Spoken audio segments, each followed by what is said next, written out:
mà đámនេះគឺបញ្ហាគឺខូចអេក្រង់បងប្អូនណាមួយគាត់យកមកធ្វើការផ្លាស់ប្ដូរអេក្រង់ចេញតែម្ដងបាទយើងត្រៀមដាក់អេក្រង់ថ្មីជូនគាត់ Vivo Y04 HD Plus បាទអញ្ចឹងសម្រាប់មួយដែលត្រូវការផ្លាស់ប្ដូរអេក្រង់ផ្លាស់ប្ដូរថ្មផ្លាស់ប្ដូរគ្រឿងបន្លាស់ផ្សេងៗតទៅជាមួយទូរស័ព្ទអាចយកមក SM រហូត800បានបងប្អូនណាបាទធានាដាក់មកស្អាតទៅវិញតែម្ដងបងប្អូនណាបាទធានាដាក់មកស្អាតតម្លៃអានទៀតបងប្អូនណានេះយើងធ្វើការសម្អាតអាកាវចាស់ដែរគេបិទមុនមកផងសម្អាតកាវនឹងស្អាតហើយបាទយើងចាប់ដើមដូរអេក្រង់ចូល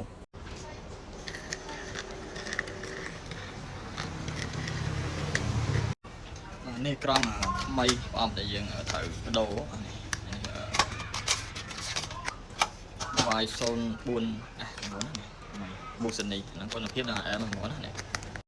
ឥឡូវតោះពេលយើងដាក់ក្រង់ចូលហើយនេះឃើញដំណើរការធម្មតាវិញត្រូវទៀតត្រូវនេះចេញ color អែមបងណានេះស្អាតហើយបងណានេះបន្ទាប់ពីយើងចាក់កាវចងកស៊ូហើយមកចាំដល់មកចាស់គាត់មកយកទេបងប្អូនណាតិចទៀតគាត់មកនេះកូនបានសួរមិនទៅព្រាវទៅចំដល់